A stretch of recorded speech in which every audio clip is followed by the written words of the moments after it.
El género de la ciencia ficción y las invasiones alienígenas a la Tierra ha sido siempre uno de los favoritos del gran público, con centenares de películas que se pueden clasificar a través de 3 temáticas, como la infiltración, la ocupación o el ataque directo de una civilización extraterrestre, y recurriendo a diferentes géneros como el terror, la ciencia ficción, el conflicto bélico o el humor. Ahora, de mi videoteca personal y exclusiva, esta es mi lista, mi top 10 de las mejores películas sobre invasiones extraterrestres de la historia del cine.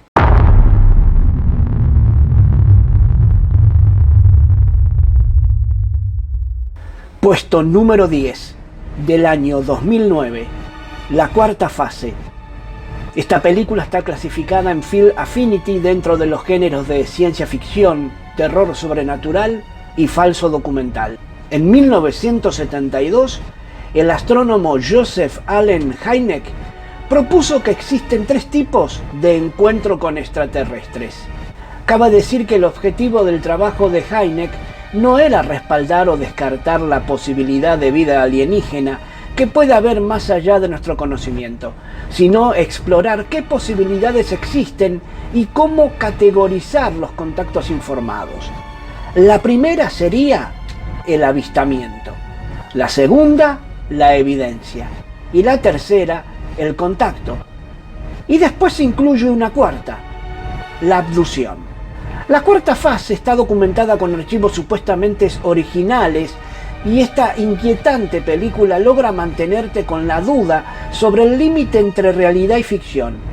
Con un formato semidocumental, la trama nace sobre la hipótesis que desde los años 60, en esa pequeña población, la cifra de desapariciones de personas es desproporcionada. Antes de continuar, quiero agradecer a Ignacio Buczynski por el aporte de esta película para este análisis. ¿Dónde está toda esa gente? Puede dar respuesta a la pregunta el film, alternando imágenes de la entrevista del director a la verdadera doctora Tyler, incluyendo material de sus sesiones con pacientes que han sido supuestamente abducidos con toda la recreación de la ficción en paralelo, encarnando a la psicóloga, por supuesto, la actriz Milla Jovovich, bien acompañada por secundarios de lujo como Will Patton y Elias Koteas, que hacen un buen trabajo en sus papeles, y la ambientación lograda por el director con planos muy próximos en los momentos de terror y un gran uso de la iluminación y la música preparando los clímax. Estos abducidos, bajo hipnosis, comienzan a hablar en la lengua de sus captores, y esta resulta ser el sumerio, donde además muestran tablillas de posible presencia extraterrestre en la antigüedad, dando veracidad al documental. No es el tipo de largometraje que me atrae y me genere mucha adrenalina, pero hago el análisis para que dentro del crisol de películas del género tengamos una visión más amplia y completa. Parece que está de moda el recurso de las grabaciones veraces, aporta intensidad, y todos los elementos están pensados para dar un halo de autenticidad a la película de principio y fin.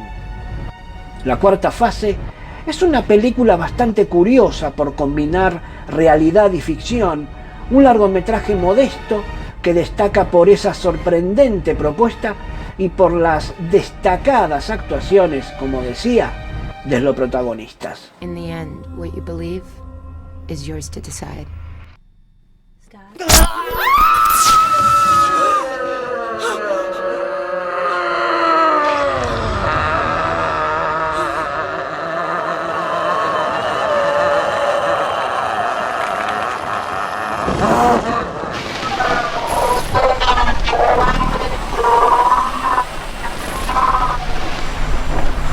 Puesto número 9, del año 1956, La invasión de los ladrones de cuerpos. Esta película está clasificada en Film Affinity dentro de los géneros ciencia ficción, fantástico, terror, vida rural, Norteamérica, extraterrestres, serie B, película de culto.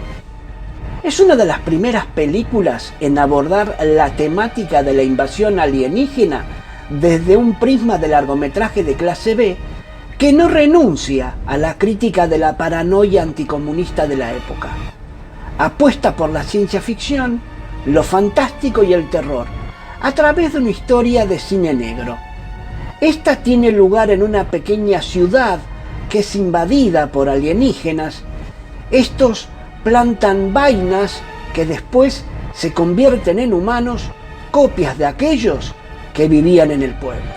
Uno por uno, todos los ciudadanos son reemplazados por las vainas y sus sustitutos, sin ninguna emoción, comienzan a multiplicarse.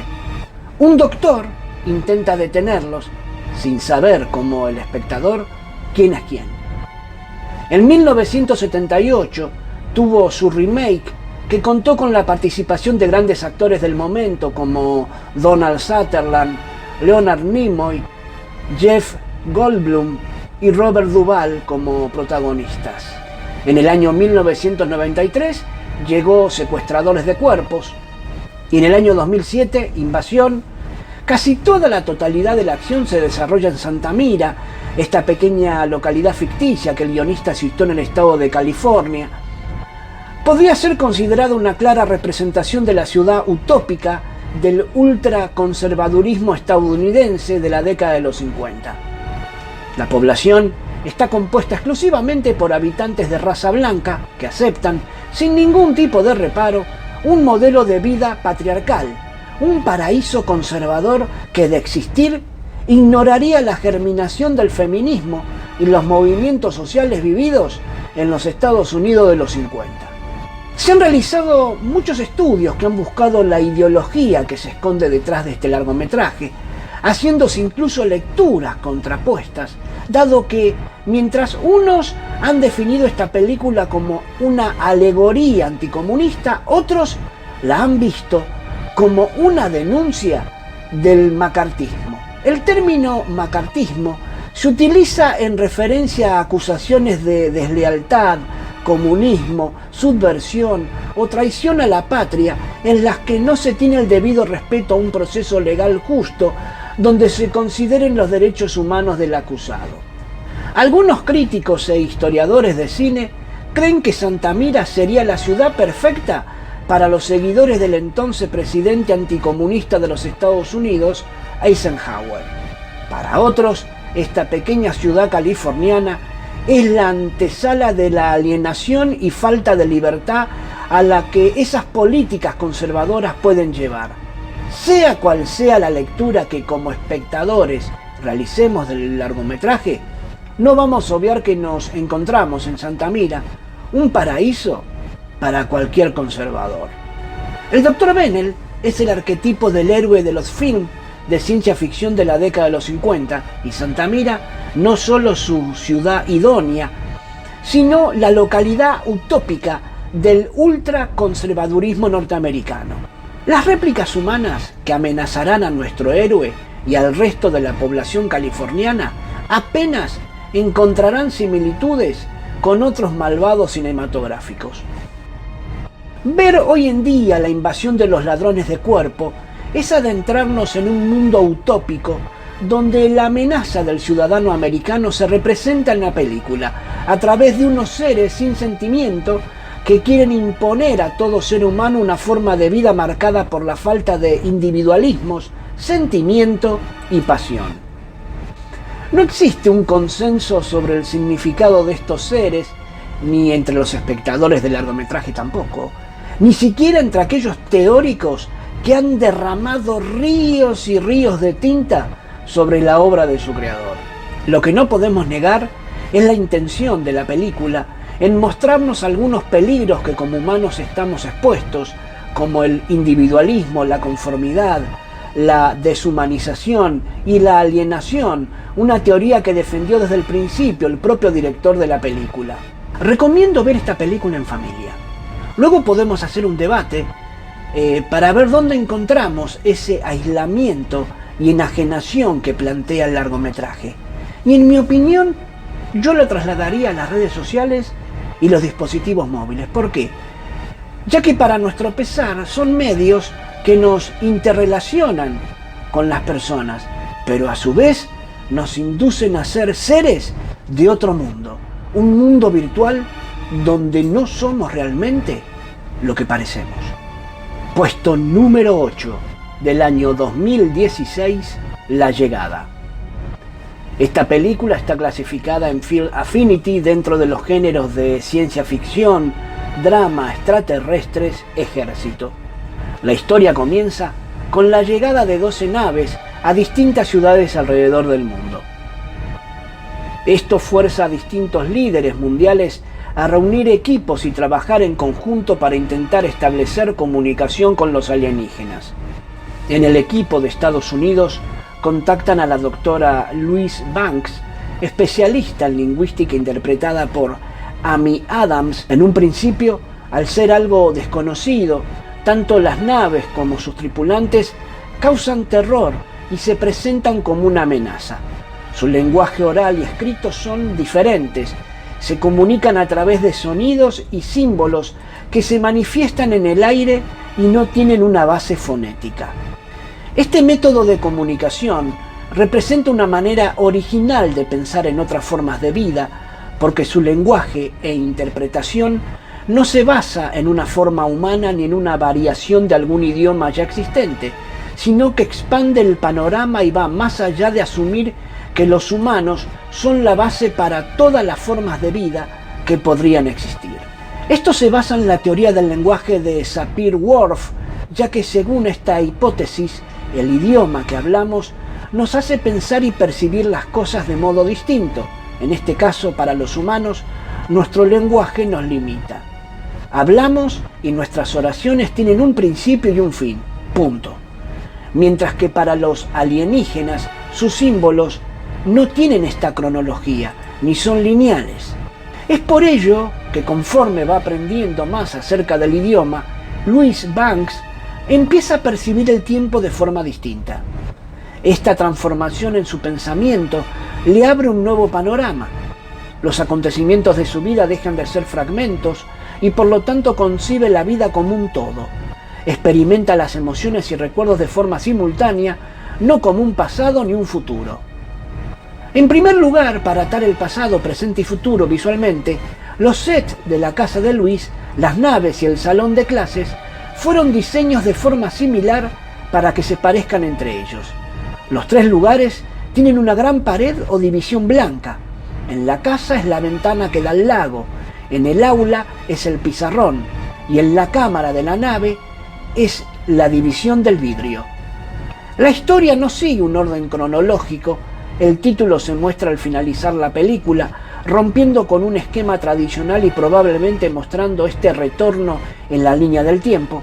Los brincos o saltos entre el pasado y futuro le permiten a la audiencia experimentar la misma atemporalidad que la doctora Banks. La atención al detalle y la construcción de futuros posibles que presenta este universo hace que la película sea única. No revela toda la información de golpe, sino que poco a poco va creando una imagen que cobra sentido una vez que tienes todas las piezas del rompecabezas.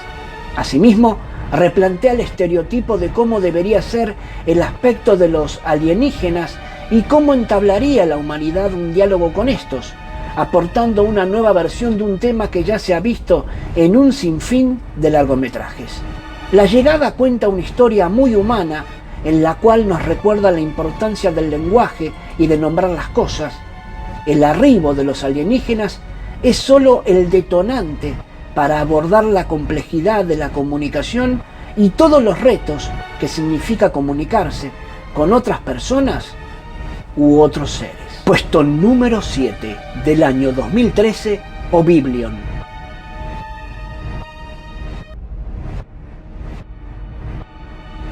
Esta película está clasificada en Film Affinity dentro de los géneros ciencia ficción, intriga, futuro post-apocalíptico, distopía y cómics.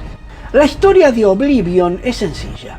La Tierra sufrió una invasión alien hace algunos años, la humanidad ganó la guerra pero tuvo grandes consecuencias para el planeta, los humanos sobrevivientes están viviendo lejos, pero algunos se quedaron para supervisar los trabajos en el planeta. Aquí entra Jack Harper, un técnico que trabaja en equipo con Victoria, bajo las órdenes de Sally, que está en una estación espacial en órbita con la Tierra. Viven vidas rutinarias hasta que cae del cielo Julia, y esto comienza a cambiarlo todo. Mediante diversas representaciones vemos a Jack Harper como el hombre común que vive de manera automática, no cuestiona, repara máquinas y que él, por definición, también es una máquina. Pero él no está satisfecho, quiere más, es curioso y eso le permite desarrollarse. Victoria es quien está constantemente diciendo a Jack todo lo que tiene que hacer, pero a veces él logra engañarla y hacer lo que le gusta. ¿Acaso no es nuestra mente así? ¿Acaso no trata de controlarnos y a veces nos escapamos de ella? Jack y Victoria viven en la Tierra para cumplir una misión: asegurar que la raza humana sobreviva en Titán, una de las lunas de Júpiter. Para esto, tiene que proteger y mantener a una serie de robots o drones que están haciendo trabajos dentro de nuestro planeta. Pero la naturaleza del largometraje se muestra cuando una estación espacial del cielo desciende y choca con personas dentro, entre ellas una mujer con la que Jack ha estado soñando. Con ella tiene vidas pasadas. Así, Julia entra en escena. Jack y Victoria se comienzan a distanciar y en su búsqueda por encontrar más sobre la verdad, Julia y Jack tienen que trabajar juntos y regresar al sitio de la caída. No voy a hacer un desarrollo narrativo ni tampoco un recorrido por todo el largometraje. Yo invito a que lo vean, pero quiero dedicarme en ese rincón muy particular, natural y simbólico que Jack creó para él mismo y para la regeneración, para el nacimiento, para la vida. Por ello Julia allí se recuperará perfectamente, concebirán a su hijo, será el lugar del reencuentro, lugar en el que la vida es posible, en el que se pretende regenerar y conservar reductos de lo anterior y fundar un futuro. Hay una pintura que se la conoce como el mundo de Cristina. Aparecerá para remarcar ciertas ideas sobre los sentimientos de los personajes, sus motivaciones, miedos y situaciones. El cuadro representa a una frágil chica paralítica que era vecina del pintor, arrastrándose por la hierba en busca de su casa lejana, con un desolado paisaje y empinada, la frustración, el miedo y el deseo por un hogar lejano, el sacrificio para lograr el objetivo, la angustia vital. Esos sentimientos que transmite el cuadro y debía sentir Cristina son homologables a los de los personajes que ven un desolado panorama que se opone a su deseo, llegar al hogar que ha creado Jack. Oblivion, que significa olvido, es ciencia ficción profunda y de interés, conceptualmente brillante e inteligente, de magnífica factura técnica, tiene todo lo que se puede pedir a un buen título de ciencia ficción. Es una lástima que no se le haya valorado, pero quizá algún día llegue ese momento. El mensaje del largometraje es claro: solo nosotros podemos liberarnos de la ilusión en la que nos somete el existir. Somos más que la simple materia que nos forma. Nuestra esencia va mucho más allá de la forma y es inmortal. No somos nuestras mentes ni nuestros pensamientos, somos nuestras propias acciones y sus consecuencias. En nuestras manos recae la responsabilidad de ser libres. Dejemos atrás el tiempo del olvido y comencemos a vivir el presente. Si no la viste, armate de paciencia, relájate y disfruta de una película de ciencia ficción con una gran dosis de filosofía. Puesto número 6 del año 1996, Día de la Independencia, también promocionada como ID4. Esta película está clasificada en Film Affinity dentro de los géneros ciencia ficción, acción, extraterrestre y fin del mundo. Espectacular película de ciencia ficción dentro de la línea de los clásicos del género hollywoodense, pero con un tono político claramente propagandístico. La ideología aparente de la película es la invasión extraterrestre, la lucha contra los alienígenas, la defensa de la paz y de la libertad de los humanos o el peligro del fin del mundo. Según revistas especializadas de cine y opinión, manifestaron la obsesión que tienen muchos norteamericanos por los fenómenos paranormales y apocalípticos. Se presenta, como siempre, a Estados Unidos como verdadero árbitro del mundo, de todos los países unidos, incluso Irak, contra el único enemigo común que viene de fuera del planeta. Y así, bajo la égida yanqui, incide en la unión de las razas y mentalidades del judío al negro hasta los hispanos, superando las barreras e idiosincrasias ayer y hoy existentes. Por algo la victoria será en el histórico Día de la Independencia. Quiero agregar que Día de la Independencia es la película que inició los discursos motivadores antes de ir a la batalla. ¿Ah, ustedes no me creen? Bueno, les vamos a pasar una serie de extractos de películas para que lo vean. I am William Wallace, and I see a whole army of my countrymen here in defiance of tyranny. Riding in green fields with the sun on your face. Do not be troubled, for you are in Elysium, and you're already dead! Today we face the monsters that are at our door and bring the fight to them. Today we are canceling the apocalypse! We're going to survive. Today we celebrate our Independence Day. En lo personal es emocionante ver a un joven presidente interpretado muy bien por Bill Pullman, estimulando a todos los ejércitos del mundo a levantarse contra el invasor alienígena. Día de la Independencia nació como una celebración a los ideales norteamericanos llevado a una nueva dimensión. De una forma casi ingenua, el director creó una película épica en la que Norteamérica se convertía en un héroe de acción. Su director decidió convertir el primer gran encuentro entre lo humano y lo alienígena en una catástrofe. Como si eso no fuera suficiente, basó la efectividad de toda la propuesta en provocar una sensación de asombrado horror. Las primeras imágenes de la película mostraban todos los grandes símbolos de poder estadounidense devastados, arrasados por algún tipo de fenómeno violento. Día de la Independencia no es una gran película. Lo que en realidad sí es la decana de todos los argumentos basados en la espectacularidad para crear una mirada exitosa sobre el género de ciencia ficción.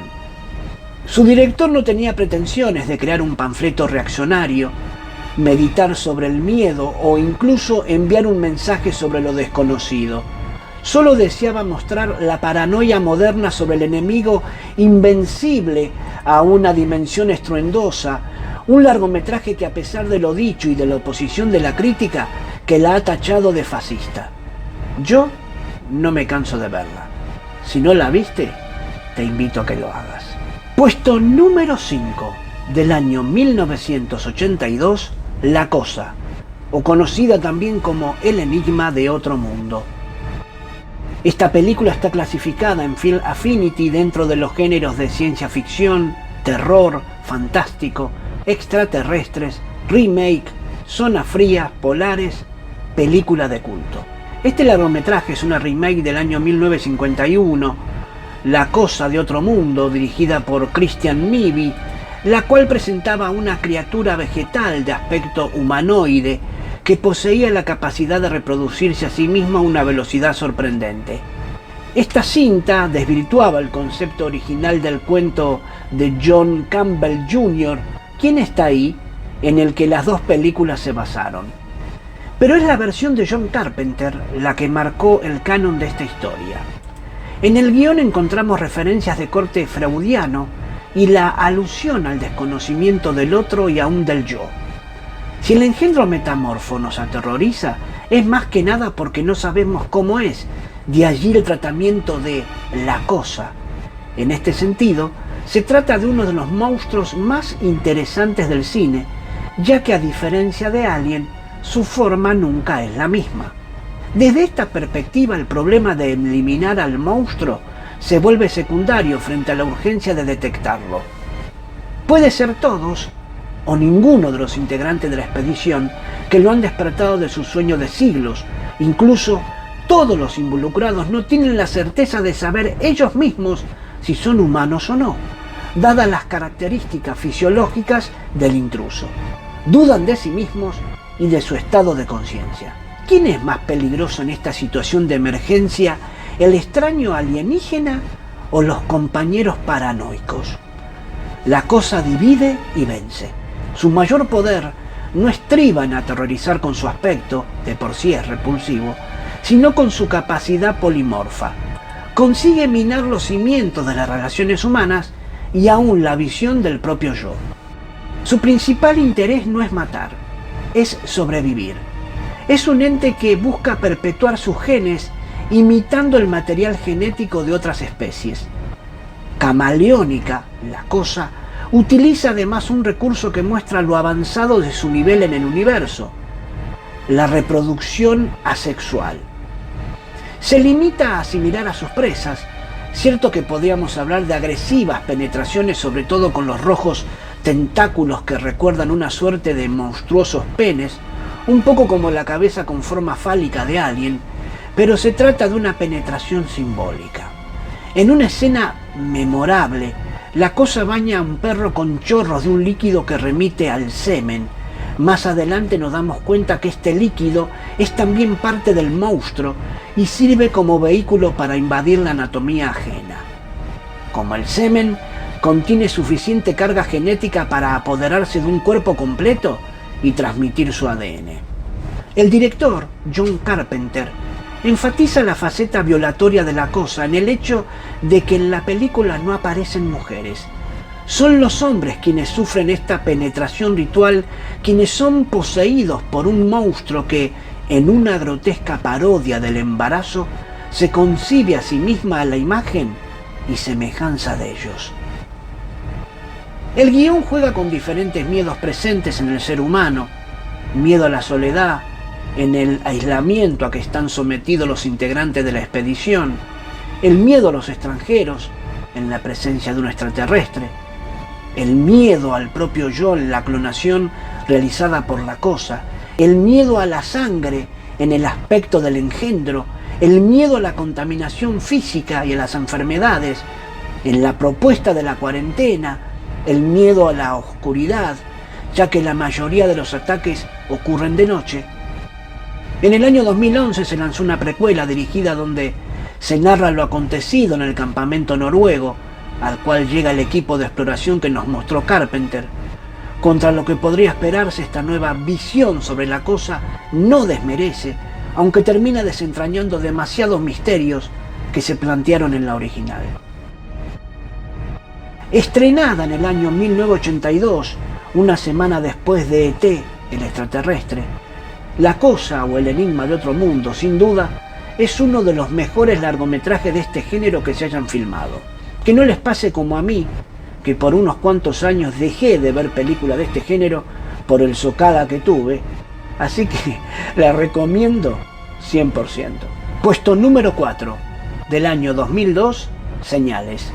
Esta película está clasificada en Film Affinity dentro de los géneros de ciencia ficción, fantástico, intriga, terror, extraterrestre, vida rural norteamericana. Señales continúa esta vez de forma más explícita las preocupaciones religiosas de su director, Night Shyamalan. Se trata de una llamada a creer en Dios a través de las señales que nos ofrece, especialmente desde la lucha contra el mal. Señales en su historia nos lleva ante el ex sacerdote episcopal, Graham Hess, que vive junto a sus dos pequeños hijos, Morgan y la pequeña Bo, y su hermano, el jugador basquetbolista Merrill Hess. Graham vive atormentado por la abrupta muerte de su esposa. Mientras lucha con los fantasmas del pasado, Graham y su familia se ven en medio de un hecho inesperado. Sucede que en su maizal aparecieron una serie de círculos como señales. A medida que avanza la trama, descubrirán que tanto ellos como todo el mundo están a merced de una invasión extraterrestre. El largometraje aborda 3 temas claves: religión, familia y ciencia ficción. El hecho de no ver a los extraterrestres, los inquietantes mensajes de Colin, los sonidos del monitor de bebés, los silencios y sin olvidar la banda sonora, generaron tanta tensión en el público que al más mínimo detalle podrían saltar de miedo. En un diálogo central entre Graham y su hermano, se afirma que hay 2 tipos de personas. Por un lado, aquellos que creen que los hechos y las señales están allí por pura suerte o casualidad, mientras que por otro lado, otros creen que hay alguien que pone sus señales para dialogar y además cuidar de los hombres. Se trata de una presentación casi explícita del tema de la fe. Este es el caso del padre Graham, que después de la muerte de su esposa en un desgraciado accidente, ha dejado de creer que Dios cuida de los hombres. Cuando ha visto su vida rota, ha dejado de creer en un Dios que ha demostrado que está ausente de la realidad. Como contraposición está Merrill, su hermano menor, que mantiene su fe en un Dios que se revela y que cuida de sus criaturas, y que además ha dejado generosamente su carrera como jugador de béisbol para ayudar a Graham y a sus 2 hijos. Los pequeños, de forma primaria y poco elaborada, también manifiestan su fe. Morgan, con su búsqueda permanente, y Bo, la pequeña Bo, con sus intuiciones sobre lo que va a ocurrir o sobre los vasos de agua. Las criaturas diabólicas que vienen del más allá tienen intenciones destructoras y a través de su gas letal matan a los humanos. Pero sin embargo, tienen un punto débil: el agua, que les hiere y destruye. Este poder salvador del agua hace referencia al bautismo, que se plantea como una fuerza de salvación. El mal, como vemos, tiene ciertamente un poder mortal, que quedará demostrado en el ataque a Morgan, que recibirá el gas letal. La ayuda misteriosa vendrá a través del recuerdo de su esposa, que agonizante le da a Graham las claves de lo que ahora tiene que hacer ante la amenaza extraterrestre del mal.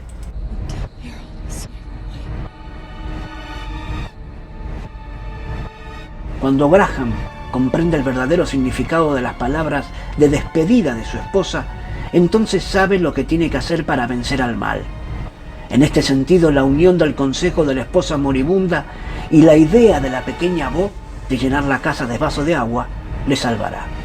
Esto le permite a Graham comprender las señales, que no son prioritariamente los círculos de navegación de las naves extraterrestres marcadas en la Tierra, sino las señales de la presencia de Dios que cuida de sus criaturas. En este caso, la muerte de la madre se interpreta como señal de salvación. La referencia trascendente al salir de la casa al aire libre coloca al cielo no solo como testigo, sino también como agente de la salvación.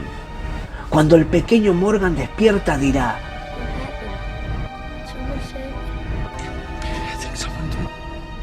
la reanimación de Morgan también supone una esperanza ante la muerte de la madre que aflige a la familia.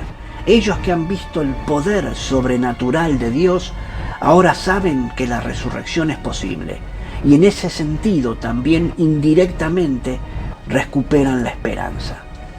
¿Debo agregar algo más para que deban verla si no lo hicieron? Puesto número 3. Año 1951, el día que la Tierra se detuvo. Esta película está clasificada en Film Affinity dentro de los géneros ciencia ficción, drama, extraterrestres, robots. La producción del cine norteamericano en los años 50 fue prolífica en títulos de ciencia ficción y anticipación. El día que la Tierra se detuvo, del año 1951, inauguró una relación de películas que se adentraron en la fantasía de otros mundos que nos visitan.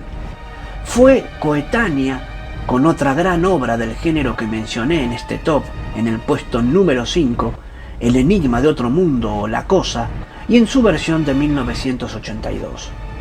Es una de las películas claves del género de ciencia ficción. Surge en los años de la Guerra Fría y se sirve del argumento de explicar el presente a través del futuro o de otros mundos existentes en el inmenso universo. El hombre de las estrellas es un hombre revestido de características celestiales y puede ser identificado como mensajero o profeta. Incluso tiene características similares a la figura de Cristo como Salvador de la humanidad. Como él, tiene un mensaje. Trata de que los hombres le entiendan. Sufre rechazo, consigue sin embargo discípulos, pero finalmente es abatido. Sin embargo, logra resucitar y extender su mensaje. Su mensaje no deja de ser complejo. Algunos hablan de pacifismo. Sin embargo, Klaatu, que así se llama, deja claro en todo momento que es superior a los humanos, que su inteligencia está mucho más desarrollada y lo que finalmente deja es un aviso contundente. El comportamiento de los humanos está poniendo en peligro la paz espacial. La decisión es irrevocable. Si los humanos persisten en su autodestrucción y por tanto en ser una amenaza, serán destruidos. La trama mantiene una cohesión y un ritmo muy placentero cuando coloca al protagonista en la misión suicida de llevar un mensaje a los líderes del mundo, de una especie primitiva que está condenada a vivir entre guerras y divisiones políticas que ralentizan el progreso.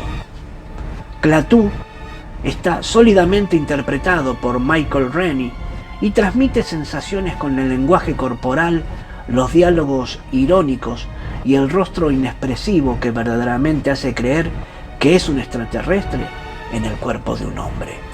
Hay un buen rol secundario de Patricia Neal como la madre despavorida y desconfiada que salva al mundo de la aniquilación.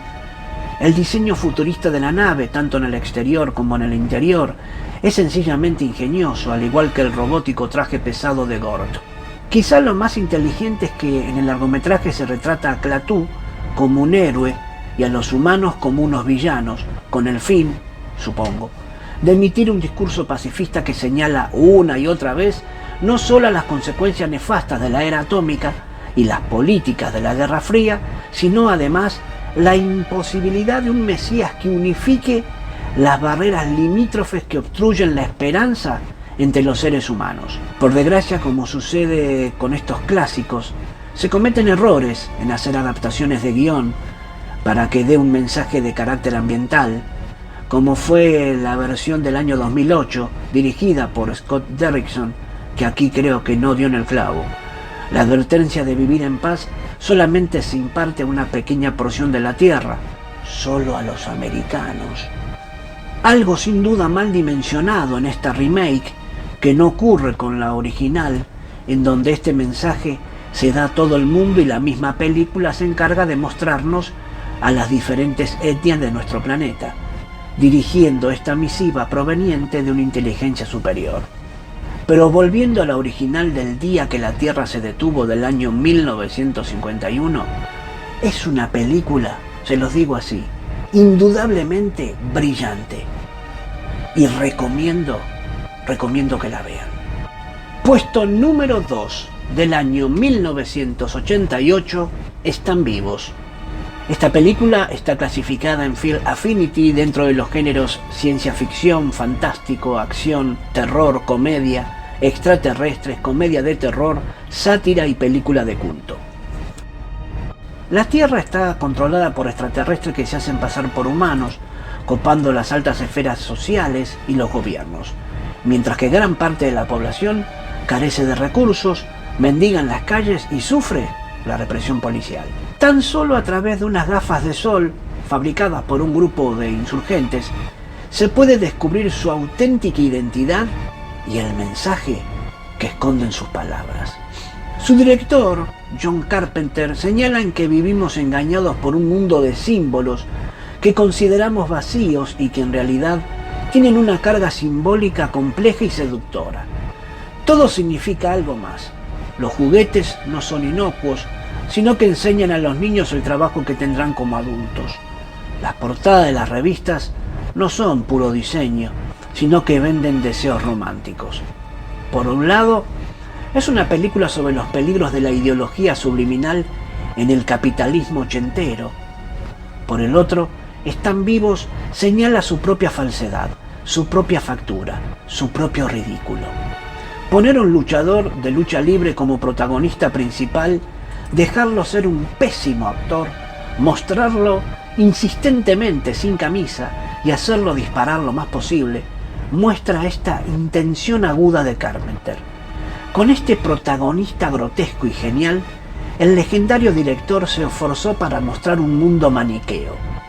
Están vivos, es tan poderosa porque de algún modo termina con esa paranoia de los años 70 que nos planteó Hollywood, nos saca de la cabeza la usurpación de los cuerpos y esas teorías de conspiración después de la era de Nixon, y este largometraje marca el fin de la sospecha con una duda suprema.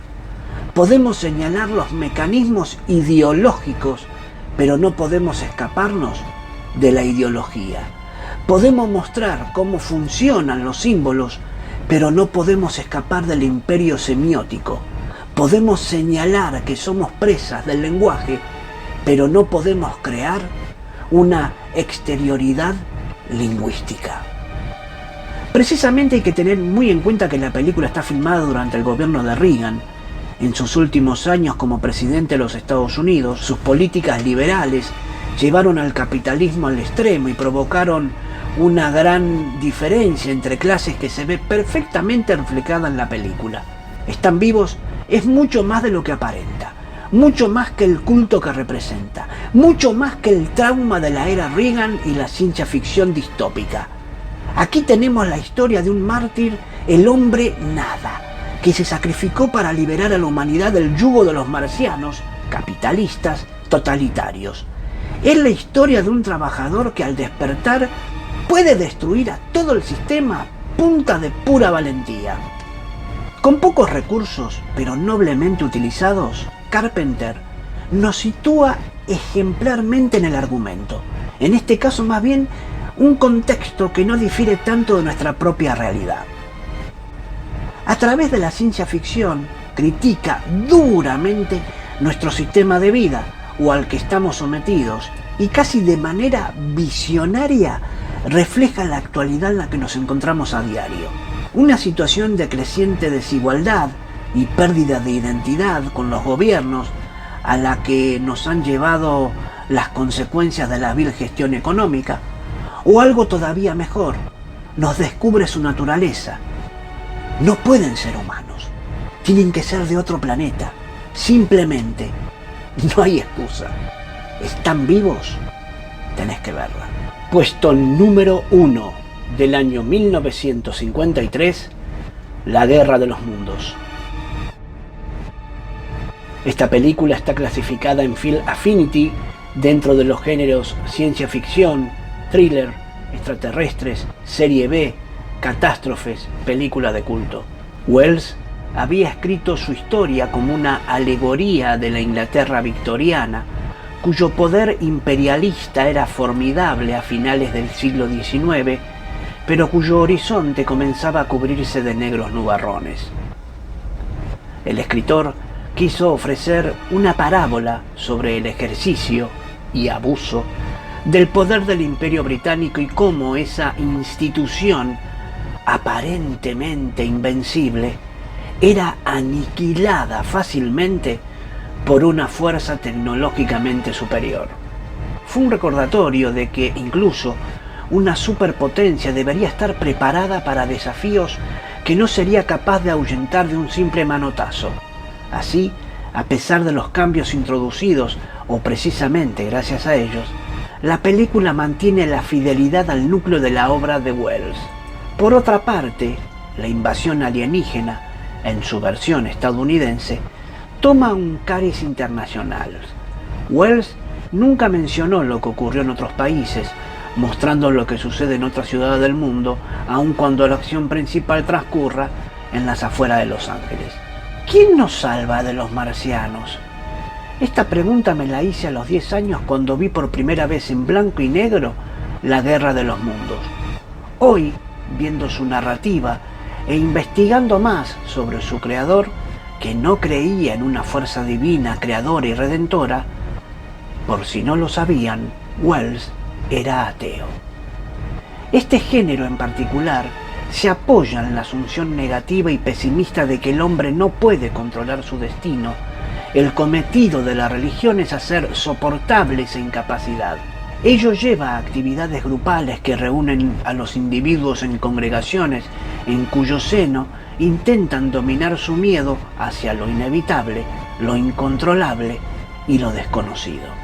Eso es exactamente lo que sucede en la parte final de la Guerra de los Mundos, al comprobar que ni militares ni científicos han sido capaces de defendernos del peligro.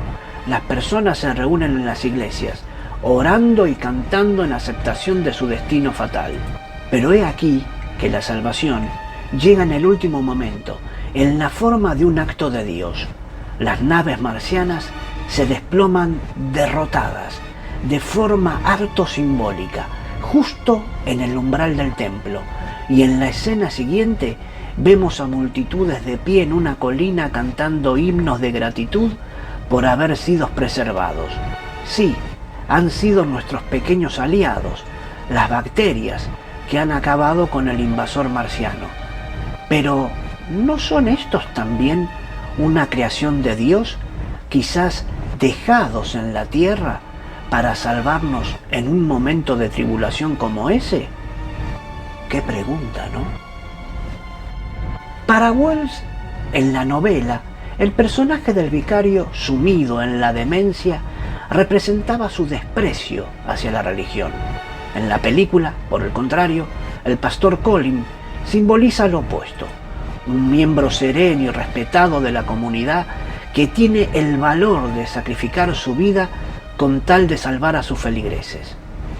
Las películas en las que los hombres viajan a otros planetas suelen presentar una amenaza doble, la de los posibles alienígenas que allí habitan y la del propio planeta en sí, un entorno hostil a nuestra biología. Pero cuando los extraterrestres vienen a la Tierra, todo se invierte. En la Tierra, nos dice también la película, estamos en casa, jugamos en nuestro campo, jugamos de local. La Tierra, en resumen, está de nuestra parte y actuará de forma orgánica junto a nosotros para expulsar al extraño. Según este enfoque agnóstico, los marcianos mueren no por la mano de Dios, sino por su imposibilidad de conectar con el planeta a un nivel tan íntimo como el nuestro. Otro aspecto que impresionó bastante a los espectadores de la época, multitudes bien coreografiadas para representar el pánico y maquetas ardiendo y explotando, se insertarían imágenes reales de ciudades bombardeadas, refugiados huyendo de desastres y militares en acción. La explosión de la bomba atómica se aborda con una mezcla de horror y fascinación muy propia de la época.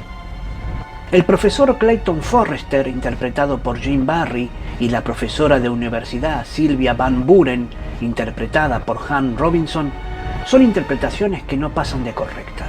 En la presencia de los medios de comunicación, con ese locutor que acapara la pantalla en el teatro de operaciones, parece rendir tributo a la versión radiofónica que hizo Orson Welles y que, posiblemente, sea la más famosa adaptación de la novela jamás realizada en un medio francamente difícil como es la radio.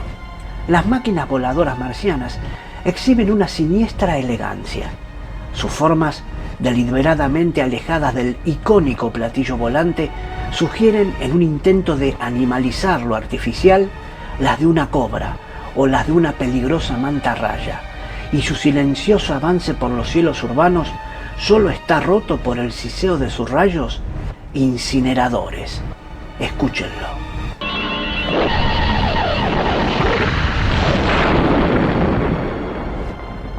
El diseño que acompañaban a la tecnología alienígena resulta igualmente memorable por su conjunción de lo orgánico y lo tecnológico. Así, mientras que las naves emiten un quejumbroso rayo que suena como aspas irritadas, el sonido de las ondas que penetran el sótano parece el silbido de una serpiente mecánica. ¿No me creen? Escúchenlo.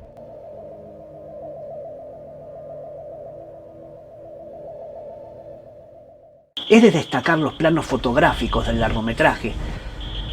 El plano sobre la cabeza luminosa marciana que gira para observar a los tres desdichados humanos que quedaron de guardia ante el meteorito. El foco en plano general de la nave con el resplandor verde. planos de grupos de personas, 3 a menudo, con panorámicas que van de uno de ellos al entorno en general. Hay un buen trabajo de composición en los planos, por ejemplo, del ejército expectante, planos aéreos donde vemos a las naves alienígenas desde la avioneta de los protagonistas. También son estupendos los planos de la evacuación y de las ciudades desiertas, apocalípticas, fantasmales, la histeria por las calles, la humanidad animal y desquiciada, el instinto descerebrado de supervivencia. La Guerra de los Mundos, como dijimos al principio, fue la pionera de las películas de invasiones extraterrestres. Ofrecía efectos especiales innovadores e impactantes, una acción casi continua y una perspectiva global que serían imitadas una y otra vez hasta la actualidad. Sus escenas de destrucción sentaron las bases para las orgías casi pornográficas de aniquilación del cine de hoy. Es difícil no pensar en cómo otros extraterrestres, como en Día de la Independencia, aniquilaban la Casa Blanca. Puede que hoy encontremos muchos motivos, más que suficientes para levantar las cejas y sonreír ante determinados momentos de la película. Pero ello no le quita valor. Fue un film innovador, muy bien realizado y tremendamente influyente, y esos son motivos más que suficientes para merecer nuestro respeto. Les recomiendo que la incluyan en su videoteca, porque es una joya del género de ciencia ficción y de las películas de culto.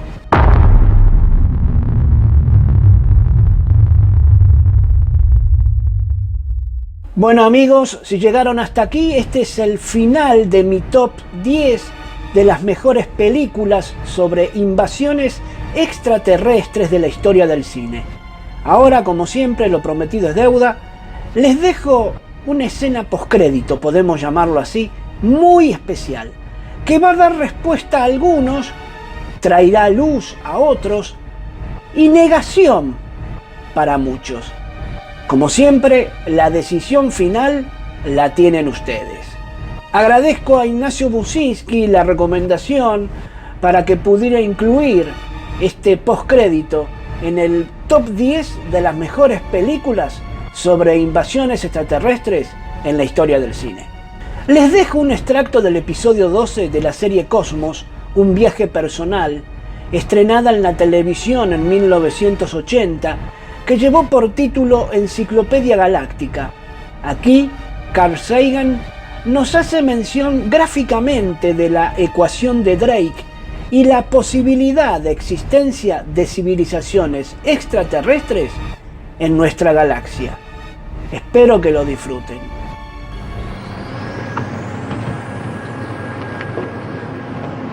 This is one of the great questions. How many advanced civilizations capable at least of radio astronomy are there in the Milky Way galaxy? Let's call the number of such civilizations by the capital letter N. It's a number. It depends on many things. It depends on the total number of stars in the Milky Way. Let's call that N sub star. It depends on the fraction of stars that have planets. Let's call that F sub p. It depends on the average number of planets in a given solar system that are ecologically suitable for life. Let's call that N sub e. It depends on the fraction of suitable planets in which life actually arises. Call that F sub L. It depends on the fraction of inhabited planets on which intelligence emerges. Let's call that F sub I. And on the fraction of those planets in which the intelligent beings evolve a technical communicative civilization, call that F sub C. Finally, it depends on the fraction of a planet's lifetime that's graced by a technical civilization, call that F sub L. If we multiply all these numbers together, we've estimated capital N, the number of civilizations. This equation, due mainly to Frank Drake of Cornell, is only a sentence. The verb is equals. So let's try to go through the program of this equation. By carefully counting the number of stars in small but representative regions of the sky, we find that the total number of stars in the Milky Way is about 400 billion. It's a lot of stars. What about planets? Well, in studies of double stars, in investigations of the motions of nearby stars, and in many theoretical studies, we get a strong hint that many, perhaps even most stars, are accompanied by planets. So let's take F sub p, the fraction of stars that have planets, as a quarter. Then the total number of planetary systems in the galaxy is 400 billion times a quarter, or 100 billion. We'll write down our running totals in red. Now, if each system were to have, say, 10 planets, as ours does, there would be 100 billion times 10, or 1 trillion worlds in the galaxy, a vast arena for the cosmic drama. In our own solar system, there are several bodies that might be suitable for life of some sort. There's the Earth, of course, but there are possibilities for Mars, for Titan, perhaps for Jupiter. If other systems are similar, there may be many suitable worlds per system, but to be conservative, let's choose n sub e equal 2. 2 worlds suitable for life per system. Then the number of planets in the galaxy that is suitable for life would be 100 billion times 2, or 200 billion. Now, what about life? Under very general cosmic conditions, the molecules of life are readily made. They spontaneously self-assemble. It's conceivable that there might be some impediment, like some difficulty in the origin of the genetic code, say, although I think that's very unlikely given billions of years for evolution. On the Earth, life arose very fast after the planet was formed. So let's choose F sub L, the fraction of suitable worlds in which life does arise, as a half. In that case, the total number of planets in the Milky Way in which life has arisen once is 100 billion times 2 times a half, or again, 100 billion. 100 billion inhabited worlds. Now, the estimates get tougher. Many individually unlikely events had to occur for our species and our technology to emerge. On the other hand, there might be many different roads to high technology. Some scientists think that the path from trilobites to radio telescopes, or the equivalent, goes like a shot in all planetary systems. Other scientists disagree. Let's take some middle ground and choose F sub I as a tenth and F sub C as also a tenth, meaning that only 1%, a tenth times a tenth, of inhabited planets eventually produce a technical civilization.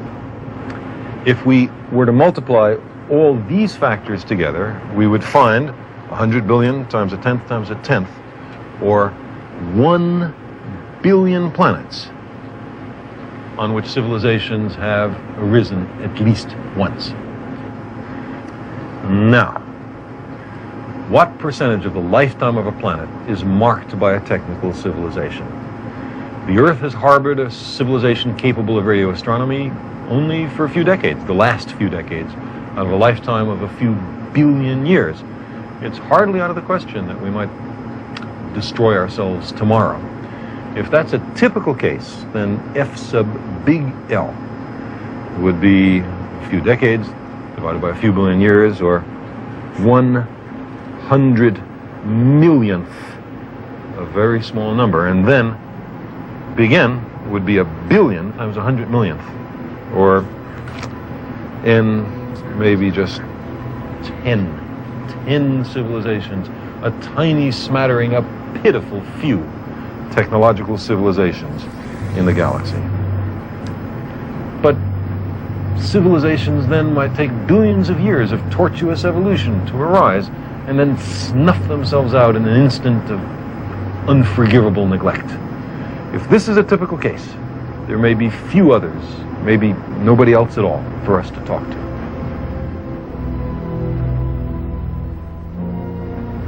But consider the alternative, that occasionally civilizations learn to live with high technology and survive for geological or stellar evolutionary timescales. If only 1% of civilizations can survive technological adolescence, then F sub big L would be not 100 millionth, only 100th. And then the number of civilizations would be 1 billion times 100th. The number of civilizations in the galaxy then would be measured in the millions. Millions of technical civilizations.